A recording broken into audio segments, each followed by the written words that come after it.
Okay, students, so let's talk about our today's new topic, that is the mole and chemical equation. Chapter number 1 का topic है the mole and chemical equation. देखिए students, इस topic का जो heading है ना, इस heading को समझने की कोशिश करें, इस नाम को समझने की कोशिश करें, केमिकल इक्वेशन। कि एक केमिकल इक्वेशन का मोल के साथ क्या ताल्लुक होता है, मोल और केमिकल इक्वेशन का क्या आप रिलेट कर सकते हो। मैं इसका जो हेडिंग है इसको ऐसे बयान करता हूं कि सपोज आपके पास एक रिएक्शन है, hydrogen plus oxygen combining to give what. ये आपके पास एक केमिकल रिएक्शन है और इसको आप बैलेंस करते हो, जो बैलेंस्ड केमिकल इक्वेशन है। इस केमिकल इक्वेशन में ये जो आपको केमिकल इक्वेशन गिवन है, ये जो आपको नाम बता रहे हैं, इसमें मोल को रिलेट करें। इसके कितने मोल हैं, जो स्टार्ट में लिखा होता है कोफिशिएंट, ये मोल कहलाते हैं 2 मोल। ये कितने मोल हैं, ये 1 मोल है। और प्रोडक्ट कितना मोल बना है, ये 2 मोल बना है। तो जो केमिकल इक्वेशन में आपको मोल्स गिवन है ना, आप इस केमिकल इक्वेशन में मोल्स को ऐसे बयान कर सकते हो कि जब 2 मोल्स ऑफ H2 रिएक्ट करेंगे 1 मोल ऑफ O2 के साथ, so they will give 2 moles of what? When 2 moles of hydrogen reacts with 1 mole of oxygen, they will give 2 moles of what? आप मोल को इस केमिकल इक्वेशन में ऐसे बयान कर सकते हो। देखिए टॉपिक का हेडिंग देखिए ना, the mole and chemical equation. Chemical equation में मोल को कैसे रिप्रेजेंट करें। अब बात सिर्फ यहां पर खत्म नहीं हुई, आप इस मोल को, ये मोल क्या है, ये अमाउंट ऑफ रिएक्टेंट्स और अमाउंट ऑफ प्रोडक्ट्स है। तो ये फिर फर्दर इस टॉपिक में कहते हैं कि आप इस इक्वेशन में सिर्फ मोल अमाउंट की जगह पर आप सिर्फ मोल नहीं ले सकते, अमाउंट की जगह पर आप यहां पर इस मोल की जगह पर आप मास भी ले सकते हैं। अमाउंट आप मोल में भी ले सकते हो, अमाउंट आप मास में भी ले सकते हो। मतलब मैं ऐसे भी कर सकता हूं कि H2 का मास क्या है, 2 ग्राम। तो 2 मोल है, तो 2 मोल H2 का मास कितना है, 4 ग्राम। 1 मोल O2 का मास कितना है, 32 ग्राम। 2 मोल वाटर का कितना मास है, 36 ग्राम। तो मतलब ये कहते हैं कि आप इस इक्वेशन में इस मोल को ऐसे भी बयान कर सकते हो कि 4 gram of H2 reacts with 32 gram of oxygen to give 36 gram of water. समझ रहे हैं ना। तो ये जो इन्होंने टॉपिक का हेडिंग लिखा है कि the mole and chemical equation, इसका मतलब है कि केमिकल इक्वेशन में आप रिएक्टेंट और प्रोडक्ट के मोल्स को कैसे रिलेट करते हैं। और मोल्स क्या है, amount of reactants and product. तो अगर आप इसमें अमाउंट को रिलेट कर सकते हो तो अमाउंट को आप मोल के फॉर्म में भी रिलेट कर सकते हो और अमाउंट को आप मास के फॉर्म में भी रिलेट कर सकते हो। अब इसी से हम बहुत सारे चीजें सीख सकते हैं। फॉर एग्जांपल, अगर मैं कहूं ना कि if 2 mole of hydrogen reacts with 1 mole of oxygen to give 2 moles of water, तो अगर मैं इन तमाम चीजों में से एक को डबल करूंगा तो सब कुछ डबल बनेगा, एक को हाफ करूंगा तो सब कुछ हाफ बनेगा, एक को 5 टाइम बढ़ाऊंगा तो सारी चीजें 5 टाइम बढ़ेंगी। फॉर एग्जांपल, अगर मैं इधर कहूं कि if 4 moles of H2 reacts with 2 moles of O2 to give how many moles of water, तो अब ये आप बयान कर सकते हो। क्यों, इसको मैंने डबल कहा 4 मोल, इसको मैंने 2 मोल कह के डबल किया, तो अगर ये भी डबल हुआ और ये भी डबल हुआ तो ऑब्वियस है कि प्रोडक्ट भी कितना बनेगा, डबल ही बनेगा। तो बताए ना 2 मोल की जगह पर कितना प्रोडक्ट बनेगा, 4 मोल प्रोडक्ट। अच्छा, इसी को देखकर मैं आप लोगों से क्वेश्चन पूछता हूं, आप लोग मुझे जवाब दे दें। शाबाश, इसी पर गौर करें और मुझे अब जवाब दे दें खुद। If 1 mole of hydrogen would react with 0.5 moles of oxygen, they will give how many moles of water? जी क्या ख्याल है, कितने मोल्स ऑफ वाटर बनेंगे? Should be very simple. देखिए ना, मैंने 1 मोल ऑफ H2 कह के इसको हाफ किया, मैंने 0.5 मोल ऑफ O2 इसको कह के, तो अगर एक भी हाफ किया दूसरा भी, तो जो प्रोडक्ट बनेगा वो भी हाफ ही बनेगा। तो कितना मोल प्रोडक्ट बनेगा, तो का हाफ क्या आता है, 1 मोल, सो दे विल गिव 1 मोल। इसी तरह मोल्स की जगह पर आप मास का भी कर सकते हो कि अगर मैं इधर कहूं कि if 8 gram of H2 would react with 8 gram of H2 would react with 64 gram of O2, they will give how much mass of what? तो मैंने 8 ग्राम कह के डबल किया है ना, तो आपने और फिर 64 ग्राम ऑफ O2 कह के डबल किया, ये भी डबल, तो रिएक्टेंट का अमाउंट डबल किया तो प्रोडक्ट का अमाउंट भी क्या हो जाएगा डबल, 36 की जगह पर क्या बनेगा 71 ग्राम। बात समझ रहे हैं ना? मतलब ये हुआ कि जो आपको एक केमिकल इक्वेशन दिया जाता है, उस केमिकल इक्वेशन से आप बहुत सारे कैलकुलेशंस कर सकते हो, मोल के फॉर्म में भी और मास के फॉर्म में। उसमें आप रिएक्टेंट के अमाउंट देंगे तो प्रोडक्ट का अमाउंट बता सकते हो। इसमें आपको एक रिएक्टेंट और एक प्रोडक्ट का अमाउंट देंगे तो आप दूसरे रिएक्टेंट का भी अमाउंट बता सकते हो। कैसे? लेट्स सपोज इधर हमें पता है कि 2 मोल हाइड्रोजन के लिए we need 1 mole of oxygen to give 2 mole of water. तो अगर ये क्वेश्चन ऐसे पूछे, देखिए मैं क्वेश्चन पूछता हूं कि अगर ये कहे कि व्हेन के 10 moles of H2 would need how many moles of oxygen to give 10 moles of water? So that should be now very simple, 10 moles, 2 की जगह पे 10 कर दिया, 5 टाइम बढ़ा दिया, और ये भी 2 की जगह पर 10 कर दिया, मतलब 5 टाइम बढ़ा दिया, तो ये भी 5 टाइम बढ़ेगा कि नहीं? तो 1 मोल की जगह पर कितने चाहिए? 5 मोल चाहिए कि नहीं? मतलब 2:1 है ना, तो अगर ये 10 मोल में कह दूं तो we need 5 moles of oxygen. ये जो सारे कैलकुलेशंस मैंने बताए, चाहे मोल्स ऑफ रिएक्टेंट और प्रोडक्ट के हैं, चाहे मास ऑफ रिएक्टेंट और प्रोडक्ट के हैं, चाहे moles of one reactant and another reactant, ये सब कुछ जो है इसकी स्टडी को आप बोलते हो क्या? Mole and chemical equation. इसी को जो मैंने एक्सप्लेनेशन की, इसी को इन्होंने बुक में स्टेप बाय स्टेप एक-एक बयान किया है।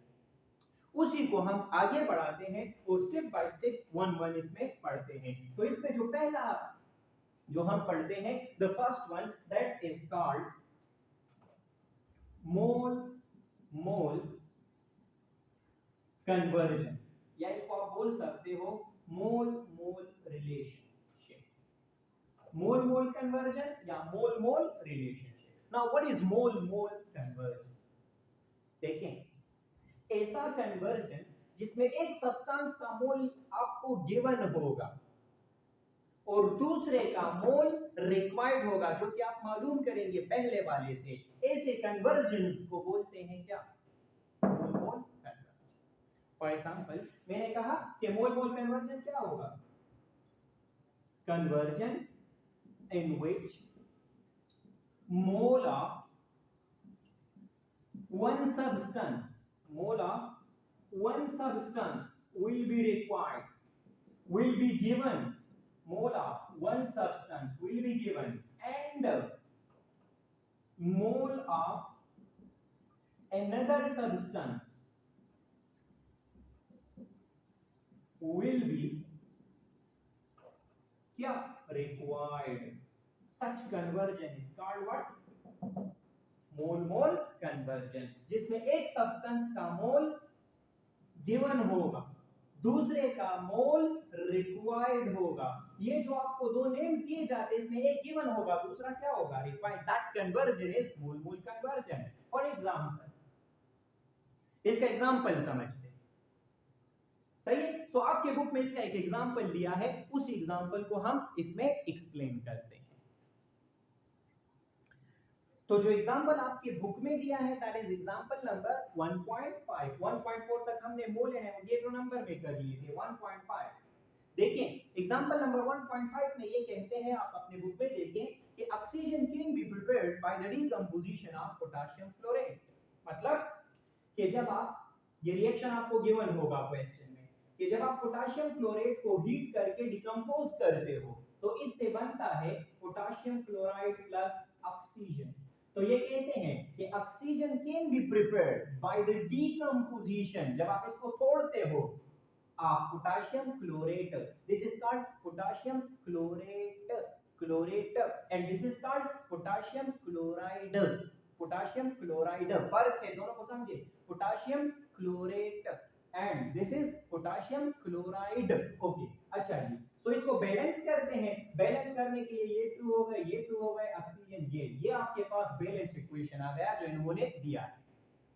अब ये कहते हैं कि how many moles of oxygen can be prepared, oxygen तो इससे बनता है। फिर ये फर्दर कहते हैं कि how many moles of oxygen, क्या मालूम करने हैं? How many moles of oxygen, मतलब हमें मालूम करने हैं नंबर ऑफ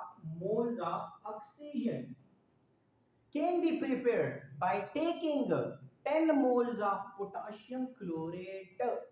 बुक में कहते हैं क्वेश्चन में by taking 10 moles of potassium chlorate, मतलब आपके पास है number of moles of potassium chlorate, कितने? 10 मोल। ये आपको क्वेश्चन गिवन है जिसको हमने सॉल्व करना। वैसे अगर आप इस क्वेश्चन को देखेंगे ना तो इस क्वेश्चन को देख कर ही आपको इसकी समझ आ जाए कि मोल मोल कन्वर्जन क्या है। कैसे? जरा गौर करें ना, इसमें एक सब्सटेंस का मोल क्या है? ओए 10 मोल, जिसमें एक सब्सटेंस का मोल क्या है? गिवन, और दूसरे सब्सटेंस का मोल क्या है? रिक्वायर्ड है कि नहीं? और अभी हमने क्या पढ़ा कि जिसमें एक का मोल गिवन होगा और दूसरे का मोल रिक्वायर्ड होगा, तो such conversion is called what? Mole mole conversion. किसी भी केमिकल इक्वेशन में एक का मोल गिवन है, दूसरे का रिक्वायर्ड है, चाहे वो रिएक्टेंट से प्रोडक्ट, बस एक का गिवन है, दूसरे का रिक्वायर्ड है, that is mole mole conversion. समझ रहे हैं ना? जैसे कि ये एग्जांपल, एंड लेट्स स्टार्ट इसको सॉल्व करते हैं। यार मैं आप लोगों को दो बातें बताता हूं, इसमें तो ये दोनों बातें एप्लीकेबल नहीं होंगी, ये तो बहुत सिंपल है। चाहे कोई भी न्यूमेरिकल हो ना, चैप्टर नंबर 1 का कोई भी न्यूमेरिकल हो, किसी भी टॉपिक का न्यूमेरिकल हो, ये दो बातें याद रखें, आपको किसी भी न्यूमेरिकल में मसला नहीं आएगा, खुद ब खुद सॉल्व होता है।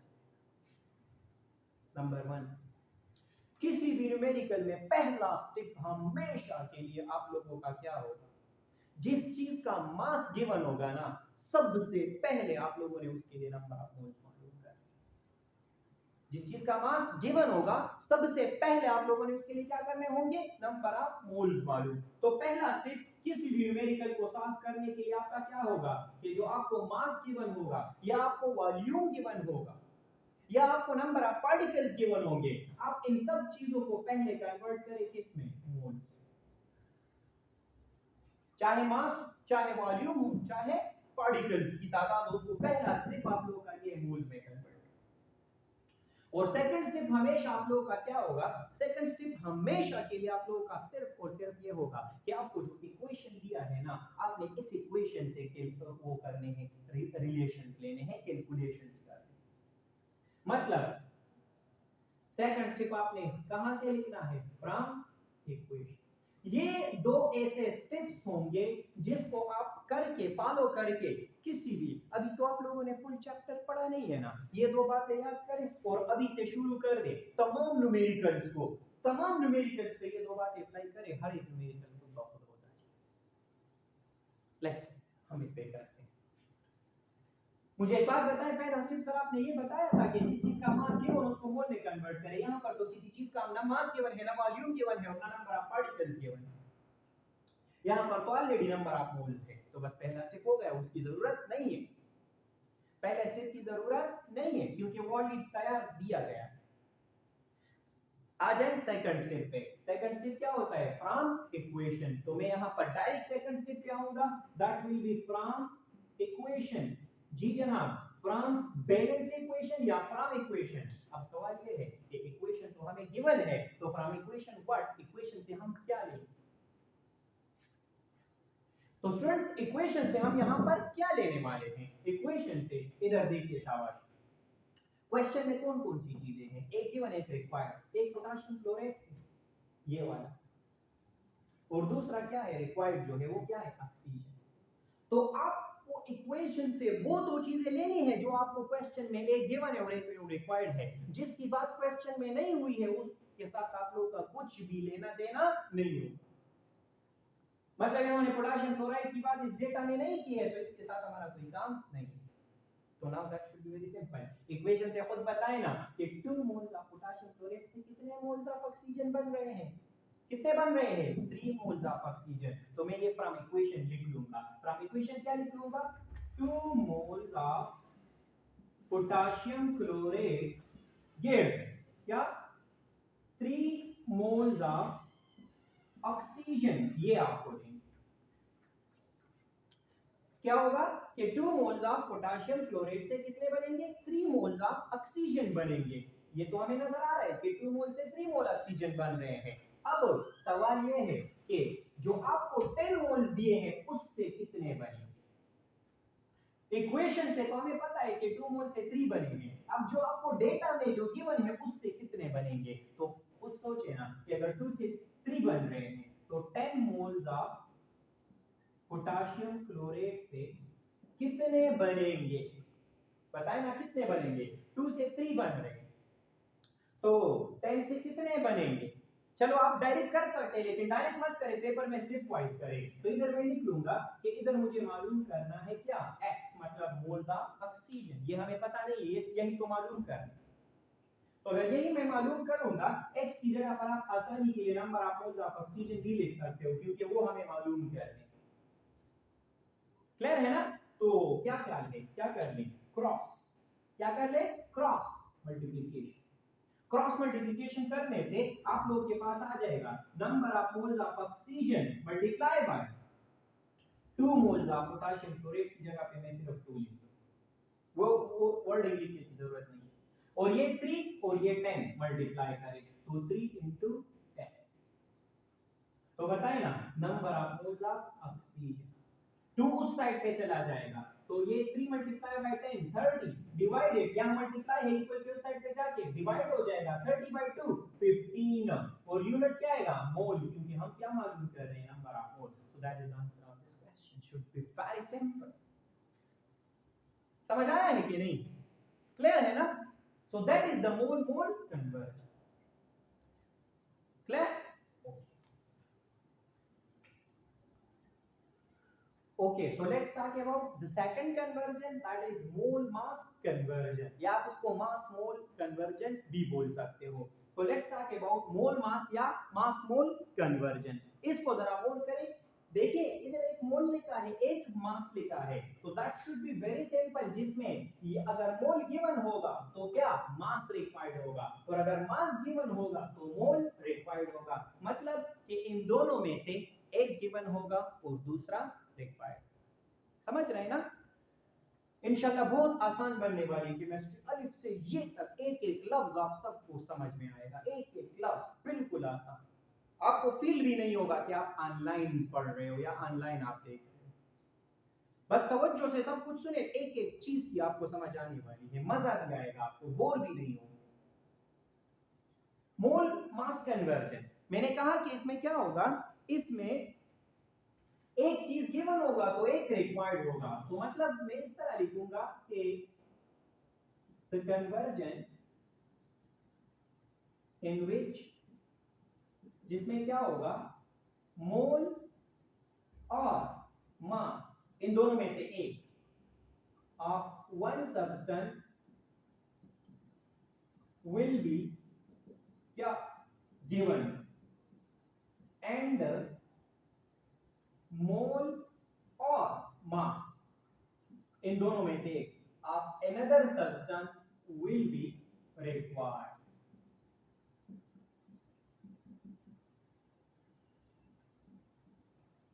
समझ रहे हैं ना। तो ऐसे कन्वर्जन को हम बोलते हैं क्या, मोल मास कन्वर्जन, जिसमें क्या होगा इन दोनों में से एक गिवन होगा और एक रिक्वायर्ड। अगर मोल गिवन है तो मास रिक्वायर्ड, और अगर मास गिवन है तो मोल रिक्वायर्ड।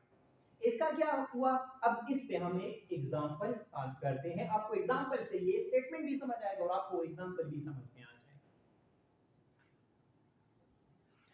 अभी हम इस पे एक एग्जांपल कर रहे हैं, एग्जांपल नंबर 1.6। एग्जांपल नंबर 1.5 के बाद एग्जांपल नंबर 1.6। अभी इधर देखिए, क्वेश्चन आप अपने बुक में देखें तो आपके बुक में जो क्वेश्चन गिवन है उस क्वेश्चन में कहते हैं कि how many grams of, example number 1.6 में जो क्वेश्चन है how many grams of carbon dioxide. तो इसका मतलब है कि हमसे पूछ क्या रहे हैं, grams of carbon dioxide, mass of carbon dioxide. तो मैं लिख लूंगा कि हमें मालूम करने हैं क्या, मास in gram of carbon dioxide, ये हमें मालूम करने हैं। बुक में लिखा है क्वेश्चन एग्जांपल 1.6 में कि how many grams of carbon dioxide can be produced by thermally decomposing. Heat देने से अगर हम डिकंपोज करेंगे, तोड़ेंगे किसको, 8.8 मोल्स ऑफ जिंक कार्बोनेट। फिर सुने क्वेश्चन को, how many grams of carbon dioxide, मतलब mass in gram of carbon dioxide कितने बनेंगे by thermally decomposing 8.8 moles of zinc carbonate. क्या दिए हैं? 8.8 moles of zinc carbonate, number of moles of zinc carbonate. तो लेट्स टॉक अबाउट, क्या लिखूं? Number of moles of zinc carbonate कितने दिए हैं? 8.8 मोल्स। ये आपको क्वेश्चन दिया है और इसी क्वेश्चन के साथ आपको इन्होंने केमिकल रिएक्शन भी दिया है, और केमिकल रिएक्शन जो आपको दिया है वो कुछ यूं है कि जिंक कार्बोनेट लिया है और इसको हीट किया है थर्मली डिकम्पोजिंग, किस चीज में? जिंक ऑक्साइड में प्लस कार्बन डाइऑक्साइड में। ये आपको बैलेंस इक्वेशन इन्होंने दिया है, ये क्वेश्चन है। और अब हम इस क्वेश्चन को सॉल्व करने जा रहे हैं। कुछ भी टेंशन की बात नहीं है, बहुत सिंपल। आपको कौन से दो स्टेप्स बताए थे कि आप कोई भी न्यूमेरिकल सॉल्व करते हो, ये दो स्टेप्स आपको याद होने चाहिए। एक बार फिर मैं वो दो स्टेप्स लिख रहा हूं। पहला स्टेप क्या था बताइए, शाबाश, जल्दी से बताइए। हाँ, यस, वेरी गुड। पहला स्टेप हमेशा ये होगा कि मास या वॉल्यूम या नंबर ऑफ पार्टिकल्स को आप कन्वर्ट करो किसमें? नंबर ऑफ मोल्स में। और सेकंड स्टेप क्या था? सेकंड स्टेप था फ्रॉम इक्वेशन। कोई भी न्यूमेरिकल सॉल्व करने के लिए आपको ये दो स्टेप्स याद होने चाहिए, इस पे कोई भी न्यूमेरिकल खुद ब खुद सॉल्व हो। तो अब बताइए ना, शाबाश, आसान बन रहा है कि नहीं? हाँ बताइए। इधर देखिए, इधर यार क्वेश्चन को देखिए, पहला स्टेप फॉलो करते हैं। सर ने बताया था कि जिस चीज का मास इन ग्राम दिया हो या वॉल्यूम दिया हो या नंबर ऑफ पार्टिकल्स गिवन हो, सबसे पहले हमें उसके लिए नंबर ऑफ मोल्स मालूम करने हैं। तो बताइए ना, किसी चीज का आपको मास नजर आ रहा है? किसी चीज का मास आपको गिवन है? नहीं सर, इसमें तो किसी चीज का मास गिवन नहीं है, ये मास in gram of carbon dioxide है, लेकिन वो तो पूछ रहे हैं, गिवन तो नहीं है। सर किसी भी चीज का मास गिवन नहीं है। बस पहला स्टेप हो गया, पहला स्टेप बिल्कुल डायरेक्ट हो गया। Let's talk about second step. बताइए ना, सेकंड स्टेप आपको क्या बताया था? डायरेक्ट सेकंड स्टेप पर आ जाए जी, जल्दी से बताइए क्या था? From equation, very good. Let's talk about from equation. Equation से कौन सी दो चीजें लेंगे हम? इक्वेशन से आपको बार बार बता रहा हूं, कौन सी दो चीजें लेंगे? जो आपको क्वेश्चन में एक चीज गिवन है और जो दूसरा रिक्वायर्ड है, सिर्फ वो दो चीजें लेंगे। तो क्वेश्चन को जरा और फरमाइए जी जनाब। गिवन गिवन क्या है? Zinc carbonate. तो मेरा एक इसके साथ काम होगा, जिंक कार्बोनेट।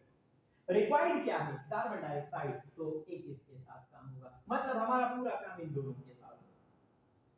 समझ रहे हैं ना? अच्छा, तो फ्रॉम इक्वेशन मुझे जरा बताएं शाबाश। 1 mole of zinc carbonate gives 1 mole of carbon dioxide. तो मैं इधर लिख लूंगा कि 1 mole of zinc carbonate gives क्या?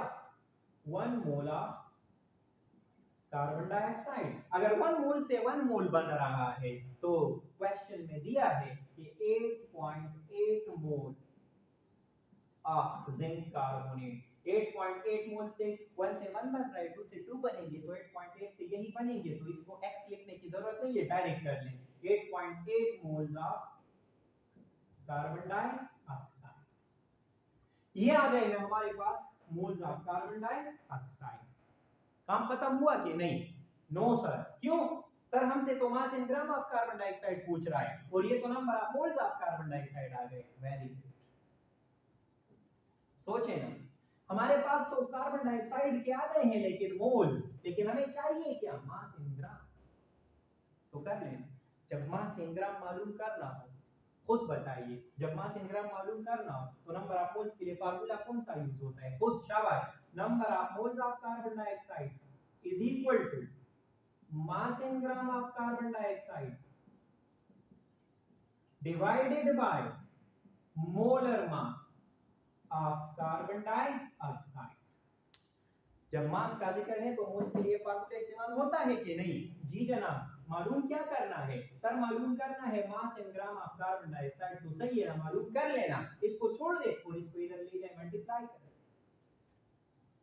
क्लियर आ रहा है कि नहीं जी? इसको उधर ले जाए, मल्टीप्लाई कर ले, तो आपके पास आ जाएगा जनाब number of moles of carbon dioxide multiply by जी molar mass of carbon dioxide equal to, क्या मालूम करना है, mass in gram of carbon dioxide. तो ये आ जाएंगे mass in gram of carbon dioxide,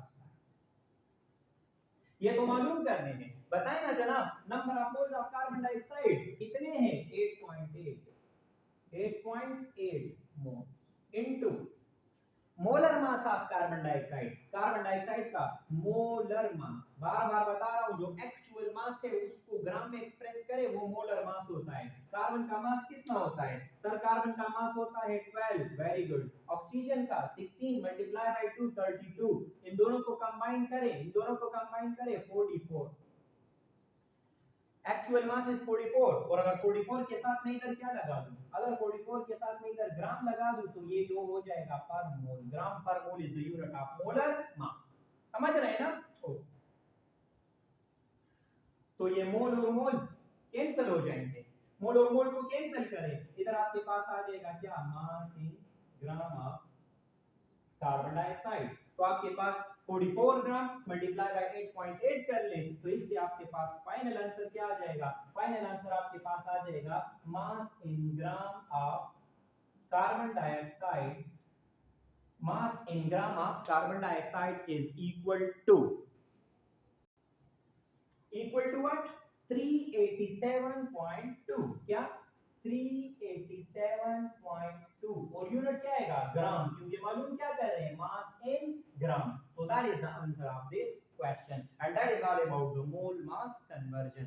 उम्मीद है इसकी समझ आई होगी, बहुत आसान मेरे ख्याल में। अब अगर मैं ये ना भी कराऊंगा ना तो आपको सारे के सारे क्वेश्चन आने चाहिए, बस सिर्फ दो बातें, क्या, मास, वॉल्यूम और नंबर ऑफ पार्टिकल्स को पहले कन्वर्ट करना है, पहले फुर्सत में इसको कन्वर्ट करना है नंबर ऑफ मोल्स में, उसके बाद सेकंड स्टेप पर जाना है फ्रॉम इक्वेशन।